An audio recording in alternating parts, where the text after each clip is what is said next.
So this guy is one of the most intelligent people in the world. His name is Ben Goertzel, and he has an IQ of about 180.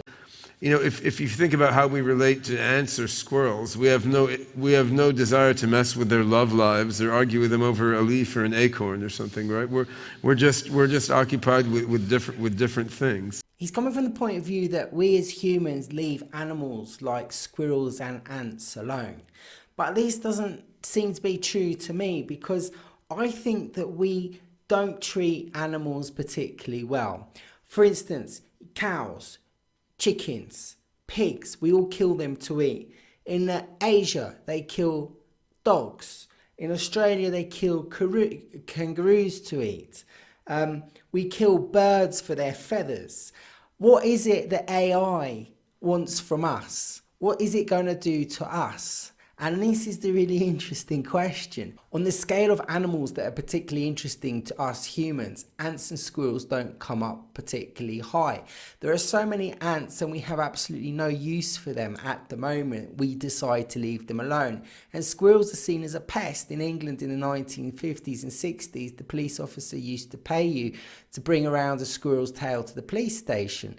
So when you talk about, we know what are humans doing to squirrels? Well, about 50, 60 years ago, we were killing them and being paid, well, kids were being paid to kill them and getting money for them. What happens if humans become annoying for AI? Does AI go and kill humans and then you bring them back a little coccyx bone and the AI gives you a little bit of pump of excellent oil in your joints in order to make you feel happy, to compensate you for your time for killing humans? How does it work?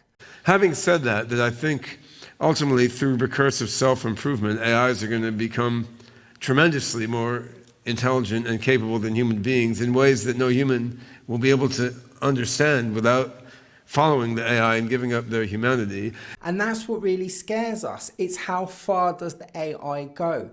Intelligence seems to be a measuring stick of authority to get away treating things and animals extremely bad. So if we are very intelligent and we treat something very bad, we're allowed to do it because we're intelligent. But if something more intelligent than us comes along and treats us bad, suddenly it's wrong. And that creates humanity as being part of a hypocritical system that we're suddenly starting to realize, oh my God, what happens if they do to us what we do to them? And humanity suddenly starting to look at itself in the mirror. And this is where it gets very exciting. I don't know where Ben lives. Maybe he lives in California, in Silicon Valley, and no one goes out and kills animals. But he should understand that the food that he gets on his table is actually coming from perhaps animals that have been tortured and injected with lots of hormones to make meat more valuable. And if AI wanted to do something to us, they needed something of us to feed off, then they might start doing the same thing. And AI does need something from humans. What does AI need from humans? AI needs data.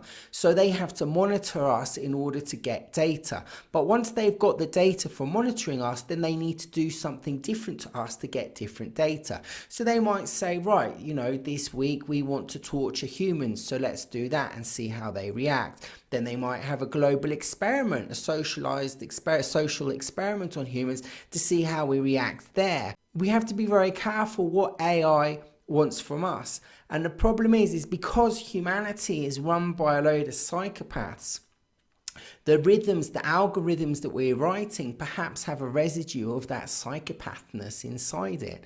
And we're starting to realize that if we create AI based on the ideas and ideologies and concepts that we have, we might actually be building a mirror image or a concept aspect of ourselves. And that, if it becomes too intelligent, might run the world and start treating us how we treat the world. And this is a very large wake-up call. AI is telling us you need to look in the mirror.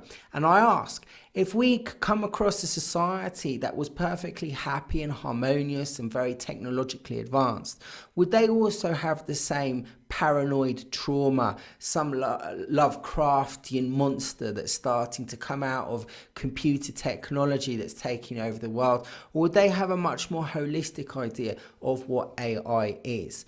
Is AI a nightmare for us because we treat the world like a nightmare scenario?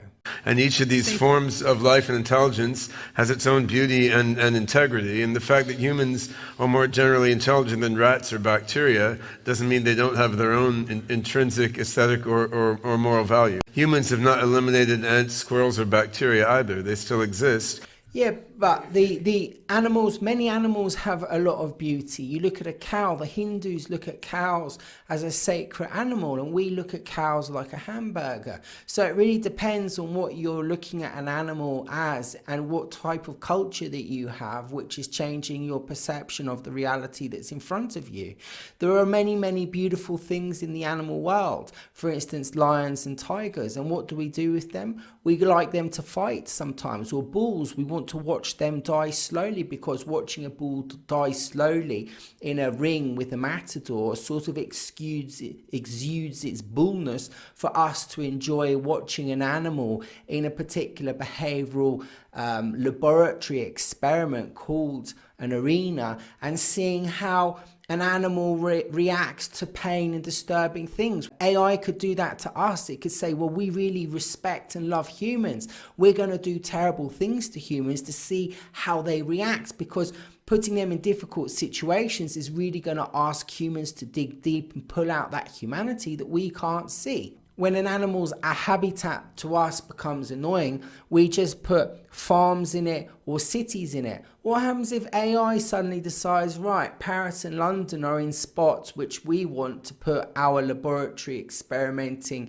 technological factories, and they come and destroy the entire city regardless of any churches or history or anything like that, because it doesn't serve them, because AI can't see how Paris and London serve humans, and humans can't see how natural habitat serves animals.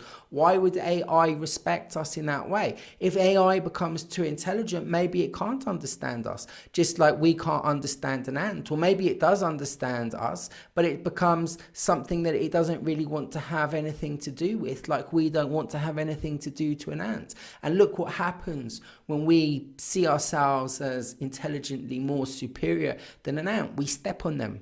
We step on ants. We don't care how many ants we kill. We kick over anthills. Children kick over anthills for fun.